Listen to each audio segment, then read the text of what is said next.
بسم اللہ الرحمن الرحیم۔ شروع اللہ کے نام سے جو بڑا مہربان نہایت رحم والا ہے۔ السلام علیکم۔ اللہ تعالیٰ نے حضرت آدم علیہ السلام کو ایک مٹھی خاک سے پیدا فرمایا۔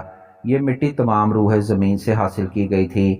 یہی وجہ ہے کہ حضرت آدم علیہ السلام کی نسل میں مختلف رنگ اور نسل کے لوگ پائے جاتے ہیں۔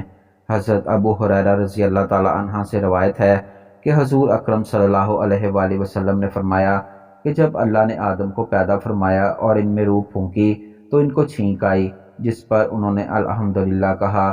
یوں سب سے پہلے ان کے منہ سے اللہ کی حمد نکلی۔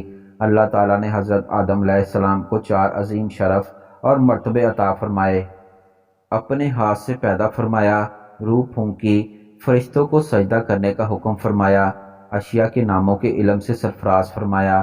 یہ حضرت آدم علیہ السلام کے پیدائش کا واقعہ ہے۔ حضرت آدم علیہ السلام کی پیدائش کا ذکر تو ہم نے کر ہی دیا۔ حضرت آدم علیہ السلام اور اماں حوا علیہ السلام کی جنت میں ذکر کے بارے میں بتاتے ہیں۔ یوں تو جنت میں تمام آسائشیں نعمتیں موجود تھیں، لیکن اس کے باوجود حضرت آدم علیہ السلام تنہائی اور اجنبیت محسوس کرتے تھے۔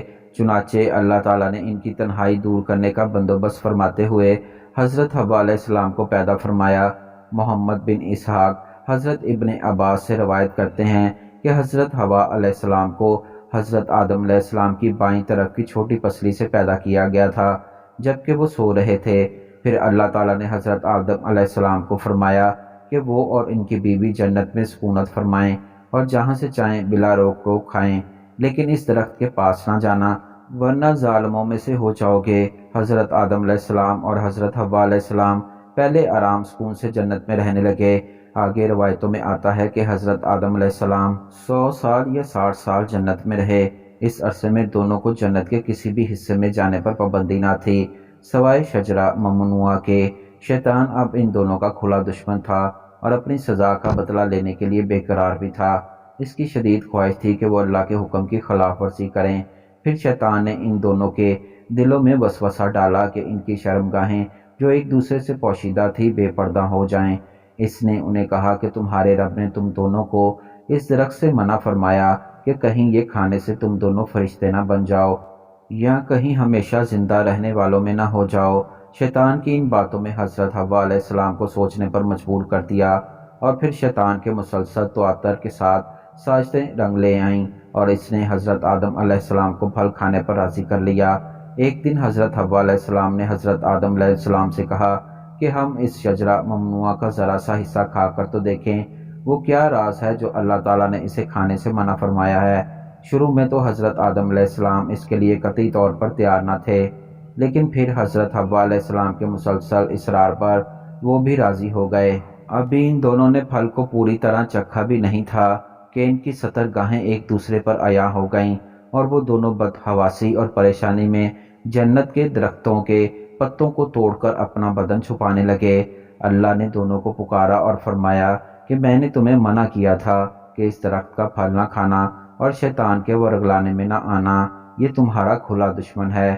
دونوں نے جب اللہ کی پکار سنی تو مارے خوف الہی کے کانپ اٹھے، نہایت لاچارگی اور عاجزی سے اپنی خطا پر نادم شرمندہ ہوئے، بارگاہ خداوندی میں عرض کیا، اے ہمارے رب، ہم دونوں سے بہت بڑی غلطی ہو گئی ہے۔ اب اگر آپ نے ہم پر رحم فرمایا اور معاف نہ فرمایا تو ہم تباہ و برباد ہو جائیں گے۔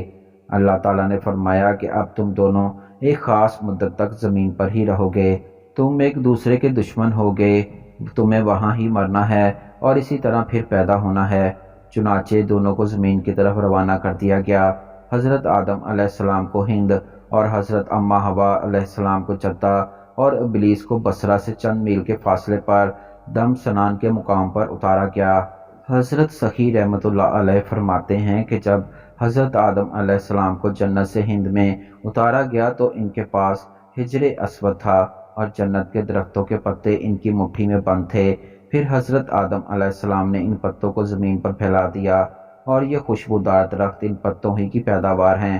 حضرت عباس سے مروی ہے کہ حضرت جبرائیل علیہ السلام حضرت آدم علیہ السلام کے پاس آئے اور گندم کے 7 دانے اپنے ساتھ لائے۔ حضرت آدم علیہ السلام نے پوچھا یہ کیا ہے؟ عرض کیا یہ اس درخت کا پھل ہے جسے آپ نے تناول فرمایا تھا۔ عرض کیا ان کو زمین میں بو دیجئے۔ حضرت آدم علیہ السلام نے بو دیا اور وہ دانے وزن میں اس دنیا کے دانوں سے زیادہ تھے۔ وہ دانے اگے۔ حضرت آدم علیہ السلام نے فصل کاٹی، پھر دانوں کو بھوسے سے جدا کیا، یعنی پھر صفائی کی، اسے پیس کر آٹا گوندا اور روٹی پکائی۔ اس طرح محنت مشقت کے بعد اسے کھایا۔ اب در حقیقت جو سوال تھا، اس سوال کی طرف آتے ہیں کہ حضرت اماں حوا کتنی بار حاملہ ہوئیں اور کتنی بچوں کو انہوں نے جنم دیا۔ حضرت آدم اور حضرت اماں حوا جنت میں ناز و نعمت میں تھے، لیکن ابلیس جو کہ سانپ کے منہ سے بولتا تھا، اس نے مور کی مدد سے دھوکہ دیا اور ممنوعہ پھل کو پہلے اماں نے کھایا، اس کے بعد آدم علیہ السلام نے کھایا۔ روایتوں میں ہے تب تک حضرت آدم کی عقل سالم تھی، انہوں نے یہ ممنوعہ پھل نہیں کھایا۔ اس کے بعد حضرت حوا نے حضرت آدم علیہ السلام کو شراب پلائی، پھر انہیں اس درخت کے پاس لے گئیں اور انہیں ممنوعہ پھل کھانے کے لیے کہا، یعنی یہ مختلف قسم کی روایتیں ہیں۔ حضرت آدم اور اماں حوا امر الہی کی مخالفت اور ممنوعہ پھل کو کھانے کے بعد جنت سے باہر نکالے گئے۔ مستحق سزا کے علاوہ حضرت حوا کو اس کے بعد دوسری تمام عورتوں کی بہت سی سزائیں جیسے کہ ماہواری، حمل، زچگی کا درد کی سزائیں دی گئیں۔ حضرت اماں حوا 20 بار حاملہ ہوئی اور انہوں نے 40 بچوں کو جنم دیا۔